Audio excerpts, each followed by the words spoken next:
बाबा भोलेनाथ को प्रसन्न करने के लिए आप भी सोमवार का व्रत कर रहे हैं तो शिव व्रत कथा को पढ़कर या सुनकर इस उपवास को पूर्ण करें। ओम नमः शिवाय। ओम जय शिव ओमकारा। ओम जय शिव ओमकारा। आइए जानते हैं सोमवार व्रत की विधि क्या है। नारद पुराण के अनुसार सोमवार व्रत में व्यक्ति को प्रातः स्नान करके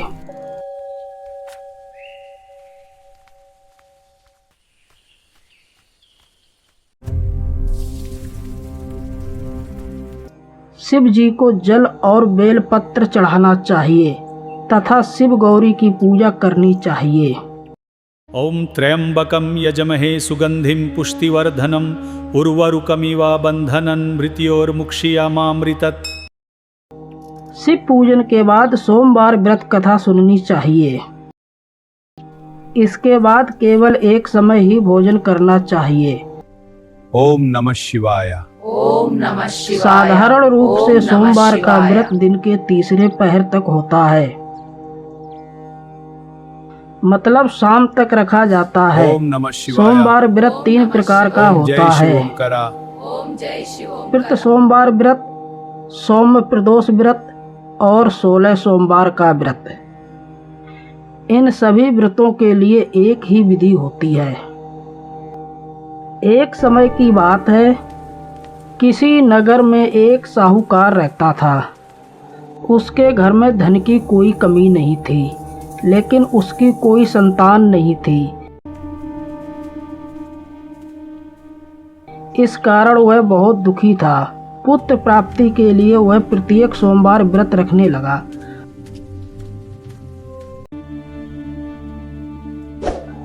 और पूरी श्रद्धा के साथ शिव मंदिर जाकर भगवान शिव और माता पार्वती जी की पूजा करने लगा। उसकी भक्ति देखकर एक दिन माँ पार्वती प्रसन्न हो गईं और भगवान शिव से उस साहूकार की मनोकामना पूर्ण करने का आग्रह किया। पार्वती जी की इच्छा सुनकर भगवान शिव ने कहा, हे पार्वती, इस संसार में हर प्राणी को उसके कर्मों का फल मिलता है और जिसके भाग्य में जो हो उसे भोगना ही पड़ता है। लेकिन माता पार्वती जी ने साहूकार की भक्ति का मान रखने के लिए उसकी मनोकामना पूर्ण करने की इच्छा जताई। माता पार्वती के आग्रह पर भगवान शिव ने साहूकार को पुत्र प्राप्ति का वरदान तो दिया, लेकिन साथ ही ये भी कहा कि उसके बालक की आयु केवल 12 वर्ष होगी। माता पार्वती और भगवान शिव की बातचीत को साहूकार सुन रहा था। उसे ना तो इस बात की खुशी थी और ना ही दुख। वह पहले की भांति शांति से शिव जी की पूजा करता रहा। कुछ समय के बाद साहूकार के घर एक पुत्र का जन्म हुआ। जब वह बालक 11 वर्ष का हुआ तो उसे पढ़ने के लिए काशी भेज दिया गया। साहूकार ने पुत्र के मामा को बुलाकर उसे बहुत सारा धन दिया और कहा कि तुम इस बालक को काशी विद्या प्राप्ति के लिए ले जाओ और मार्ग में यज्ञ करना। जहाँ भी यज्ञ कराओ वहाँ ब्राह्मणों को भोजन कराते और दक्षिणा देते हुए जाना। दोनों मामा भांजे इसी तरह यज्ञ करते और ब्राह्मणों को दान दक्षिणा देते काशी की ओर चल पड़े। रात में एक नगर पड़ा जहाँ नगर के राजा की कन्या का विवाह था, लेकिन जिस राजकुमार से उसका विवाह होने वाला था वह एक आंख से काना था। राजकुमार के पिता ने अपने पुत्र के काना होने की बात को छुपाने के लिए एक चाल सोची। साहूकार के पुत्र को देखकर उसके मन में एक विचार आया। उसने सोचा, क्यों ना इस लड़के को दूल्हा बनाकर राजकुमारी से विवाह करा दूं। विवाह के बाद इसको धन देकर विदा कर दूंगा और राजकुमारी को अपने नगर ले जाऊंगा। लड़के को दूल्हे के वस्त्र पहनाकर राजकुमारी से विवाह कर दिया। लेकिन साहूकार का पुत्र ईमानदार था। उसे यह बात न्याय संगत नहीं लगी। उसने अवसर पाकर राजकुमारी की चुन्नी के पल्ले पर लिखा कि तुम्हारा विवाह तो मेरे साथ हुआ है, लेकिन जिस राजकुमार के संग तुम्हें भेजा जाएगा वह एक आंख से काना है। मैं तो काशी पढ़ने जा रहा हूँ। जब राजकुमारी ने चुन्नी पर लिखी बातें पढ़ीं तो उसने अपने माता पिता को ये बात बताई। राजा ने अपनी पुत्री को विदा नहीं किया, जिससे बारात वापस चली गई। दूसरे और साहूकार का लड़का और उसका मामा काशी पहुँचे और वहाँ उन्होंने यज्ञ किया। जिस दिन लड़के की आयु 12 साल की हुई उसी दिन यज्ञ रखा गया।